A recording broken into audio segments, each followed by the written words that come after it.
நம்ம லைஃப்பில் க்ரோ ஆகணும் அப்படின்னா ஒரு சில விஷயங்களை ஃபேஸ் பண்ணி தான் ஆகணும். கண்டிப்பாக ஒரு சில விஷயங்களை பண்ணி தான் ஆகணும். அதில் ரொம்ப முக்கியமான ஒரு விஷயம் தான் சேலஞ்ச். சேலஞ்ச் அப்படிங்கிற ஒன்று நம்ம எல்லாரோட லைஃப்லையுமே ரொம்ப ரொம்ப முக்கியமான ஒன்று. நம்ம எல்லாரோட லைஃப்லையுமே கண்டிப்பாக இறக்க வேண்டிய ஒன்று. பிகாஸ் சேலஞ்ச் அப்படிங்கிற ஒன்று நம்ம லைஃப்பில் இருக்கும்போது மட்டும்தான் க்ரோத் அப்படிங்கிற ஒன்று இருக்கும்.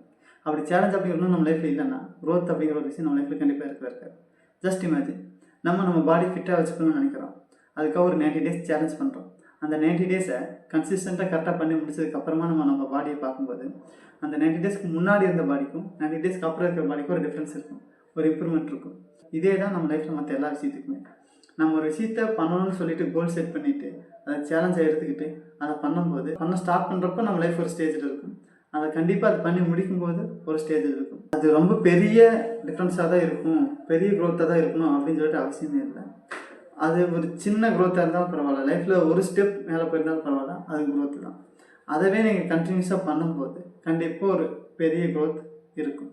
இந்த சேலஞ்ச் அப்படிங்கிற ஒன்று யூ வெர்சஸ் யூவாக இருக்கலாம், இல்லை இன்னொரு விஷயம் இன்னொரு பர்சன் கூடவா ஹெல்த்தியான வேலை சேலஞ்சாக இருக்கலாம். பட் சேலஞ்ச் அப்படிங்கிற ஒன்று நம்ம லைஃப்பில் கண்டிப்பாக இருக்கணும். இப்போ உங்கள் லைஃப்பில் என்ன சேலஞ்ச் இருக்குது?